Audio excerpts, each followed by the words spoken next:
Fala pessoal, e aí, tudo bom? Meu nome é Leonardo, sou professor de Química, sejam bem-vindos aqui ao meu laboratório. Sei que não é um laboratório, é uma cozinha, mas é nesse lugar que a gente faz misturas, faz reações químicas, separações de misturas. Nossa cozinha não deixa de ser um laboratório, tá bom? E vamos nessa aula falar sobre separação de misturas homogêneas, tá? Mas antes de seguir com esse assunto, vou fazer uma pergunta dificílima para vocês. Em que copo tem cerveja e qual copo eu tenho uísque? Bom, fica fácil até pela textura, pelo tipo de copo. Claro, na direita, cerveja, na esquerda, uísque. Quais são as diferenças além da textura? O odor, propriedade organoléptica, que vocês já viram anteriormente. O teor alcoólico, e elas também são classificadas de maneira diferente. A cerveja como bebidas fermentadas, o uísque como bebidas destiladas. Curioso que ambos passam pelo processo de fermentação. O que é o processo de fermentação? São ações de micro-organismos, as tais leveduras, que transformam açúcares dos grãos, do malte, da cevada, em álcool. Né? É um processo que vocês vão ver lá em biologia, mas com maior propriedade. Ao findar, temos uma solução em torno de 5% de álcool. Ué, qual é a diferença então para o uísque? O uísque vai sofrer um processo de destilação, no qual vai deixar uma solução com maior teor alcoólico. Como é que funciona essa destilação? É o que vamos ver hoje. Mas antes, vamos falar de misturas homogêneas, tá?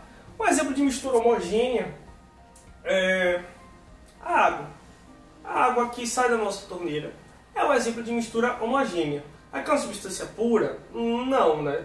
Tem vários sais minerais aqui, flúor, então é um exemplo de mistura homogênea. Mas vamos, né, dar uma aprimorada nessa mistura homogênea. Vou colocar aqui uma quantidade de sal. Tá? Sal.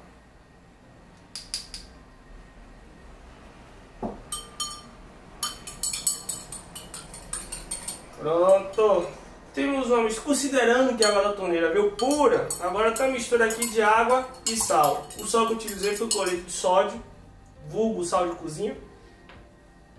Tenho aqui uma mistura homogênea. O que é uma mistura homogênea? Na qual toda a matéria em sua extensão apresenta apenas um aspecto visual. Não dá para distinguir o que é o sal e o que é a água aqui. Não dá. Então tem uma mistura homogênea, tá bom? Cuidado, gente, com pegadinhas que podem cair no Enem, em outros concursos, do tipo: toda mistura de água e sal é uma mistura homogênea. Cuidado, isso aí é falso, porque se eu colocar mais sal aqui, o que vai acontecer? Vai deixar de ser uma mistura homogênea para ser uma mistura heterogênea. Vai ter um corpo de fundo aqui.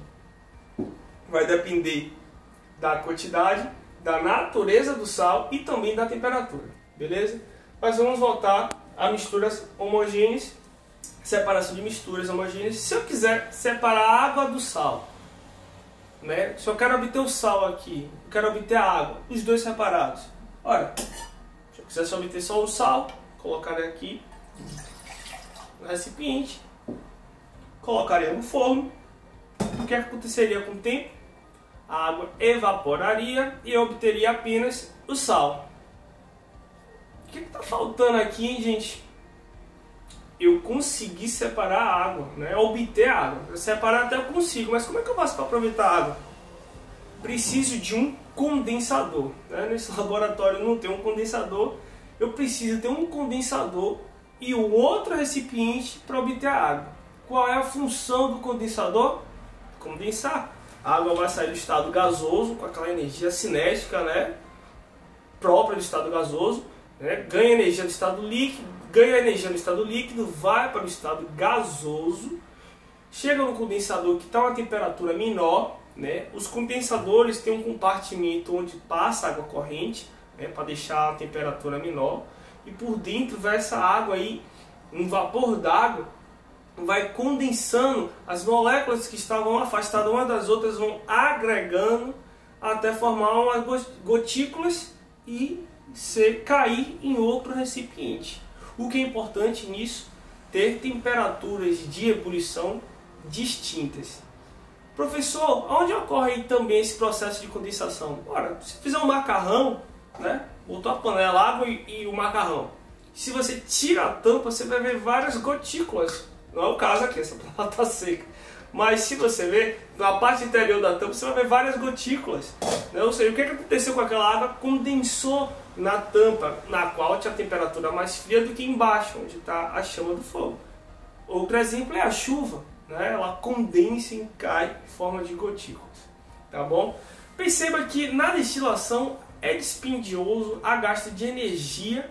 Não é? Vou gastar aqui, imagine, o quanto é que eu vou gastar de gás para que essa água saia e obtenha um sal. Né? Nas misturas heterogêneas não há tanto gasto, porque nos processos de separação de misturas heterogêneas os métodos são mais mecânicos. Exemplo, né? Peneiração.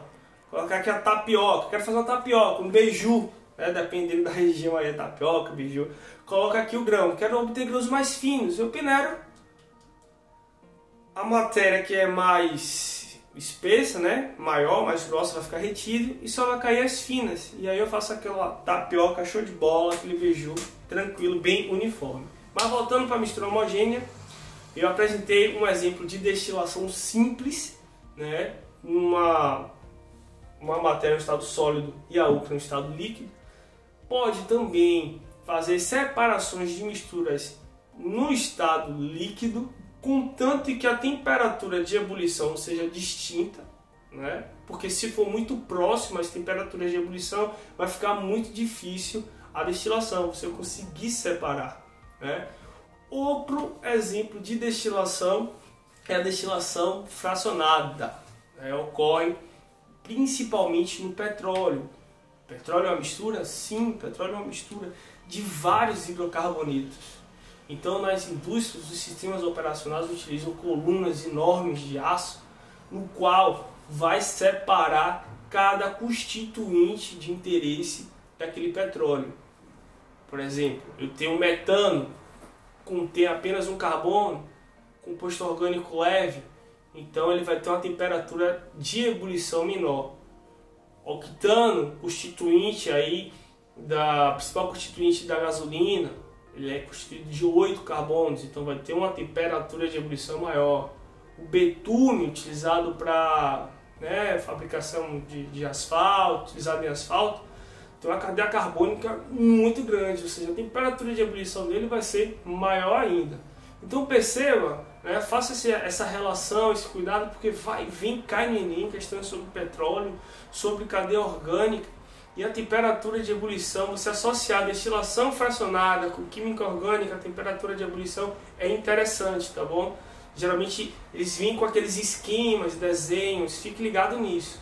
Principalmente se vier desenho gráfico. Gente, ó, a questão para não perder, a informação tá lá. Então, destilação fracionada é uma mistura de vários componentes, tá bom? No qual, a depender da característica, da massa molar, eles vão sendo separados. Outro tipo de separação de misturas homogêneas é a solução gasosa, tá? Essa você pode ir sem medo. Toda mistura gasosa é uma mistura homogênea. Toda mistura gasosa é uma mistura homogênea. E como é que eu vou obter, por exemplo? Estou aqui e vou obter o nitrogênio. No gás, eu tenho duas condições. Ou posso resfriar, ou posso exercer uma pressão, claro. Eu tenho que ter um equipamento, um sistema operacional para isso, no qual eu consiga separar. Neste caso, é condensação fracionada. Né? Na destilação a gente não aqueceu, na condensação fracionada a gente vai esfriar. Como se trata de um gás, pode ser por temperatura ou por pressão, tá? Fiquem ligados nisso. Há também diversos... Fiquem ligados nisso. há diversos métodos de separação de misturas heterogêneas. Essas são as principais das misturas homogêneas. Fiquem espertos, leiam as questões com atenção e sucesso aí neste Enem.